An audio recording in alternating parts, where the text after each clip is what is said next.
Tell me about Sid Vicious. Sid Vicious had been one of your top draws. He headlined Halloween Havoc 1990 against Sting, and then he eventually decided he wasn't happy and he wanted to take his stab with Vince McMahon in the WWF. Yeah, And I think he asked for a raise and said he wanted the summers off to go play softball, as silly as that sounds. And yeah. ultimately, he tries to give notice. You guys negotiate with him. You think you've come to terms on a new big number. And then he just comes into the office one day and says, I've changed my mind. I'm leaving. What do you remember about that with Sid Vicious? Sid Vicious had the greatest body of any of the wrestlers that we have ever had. I mean, he was an Adonis. And uh, I remember vividly the day he finally left after all the arguments and all of the negotiations and so forth. We had in fact one of the openings of one of his bouts. We had him in limbo with one light above him on a turntable turning round and around before he went into the ring. Just spectacular opening as far as I thought. Sure. And but you never could seem to satisfy Vicious. And he comes in my office and says, "Okay, here's what I want." And you're right. He said, "I want this unresolved. I want this much money. I want that. I want this." And he said, "And if you don't give it to me, I'm going to throw you out." The door was open on the 12th floor, my office. He said, "If you don't give it to me, I'm going to quit and I'm going to throw you out that door from the 12th floor."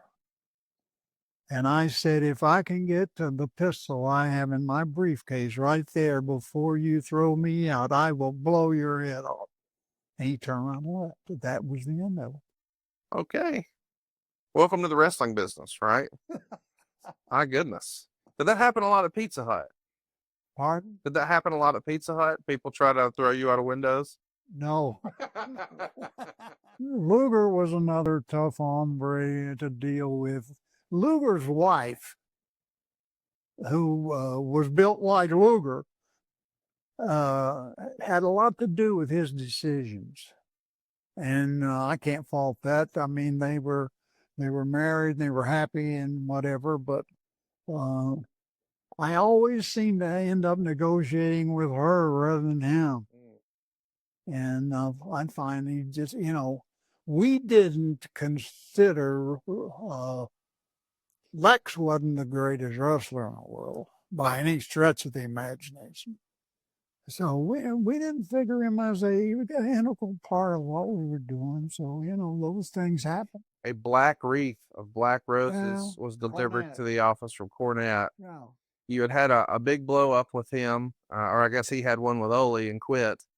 I think he was upset that his boys had been fined $500. He didn't like creative where you guys pitched an idea where you were going to hit him in the head with a pumpkin, and they had lost too much and they just weren't happy. And perhaps Jim was just burned out. But we haven't Yeah. spent a lot of time talking about him. Look, guys like Cornette, and believe me, I liked Paulie, and but Cornette, his mouth, which made him eventually destroyed him, because he his mouth with the vitriol that he used and against people and me. But he basically, I didn't find his wrestlers. He had two small guys, and and everybody knows the two small guys wrestling, even if they are good wrestlers, have a tougher time drawing fans than the large gig, bigger than life guys. And he was their manager, and of course now they're splitting their honorariums three ways instead of two.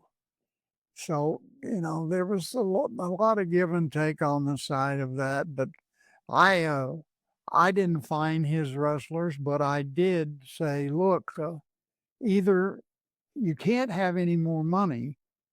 So, you're either going to have to get some other wrestlers or they're going to have to get another manager. And that's where it all deteriorated into, whatever he wants to think it is. I have a good sense of humor about the black wreath that was delivered.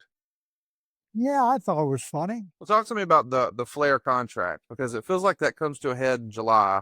I think he's wanting a new contract or to negotiate an extension. You guys want him to take a pay cut. You even tell him that, hey, we're going to put you in Baltimore and Los Angeles, and we're going to put you in mixed tags. He's going to be teaming with Paulie Dangerously to take on Lex Luger and Missy Hyatt, who at the time was being managed by Jason Hervey, which is probably a whole other story. Yeah. But ultimately, it comes to an impasse, and I think it becomes a bit of a shouting match about that belt. And he's relieved of his duties. That's And right. talk to us about how I it got. took the belt and I said, "We own the belt. You don't own the belt."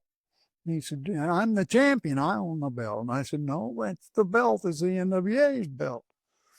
And so, those things deteriorate into things that never happened or couldn't happen. And so he ends up at the Vince. Vince sees another opening and he does it. Talk to me about the decision to not just let Rick drop the belt. I mean, Great American Bash 91, the posters and the commercials were already out there. It's supposed to be Flair versus Luger, and you want him to drop the belt. He doesn't want to. He wants a contract extension. You want him to take a pay cut. Eventually, it becomes just go drop the belt to Barry, and it just gets to a situation where he's not performing anymore at all.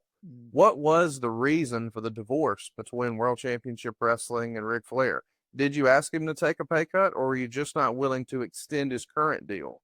I just wasn't, I didn't want to pay the same amount that I was paying at the time because I was getting pressure as far as the money's coming in. And so, the dynamics never It changed. was in the newsletters at the time that you had several parting shots for Dusty Rhodes, Jim Crockett, Magnum TA, and Jim Ross.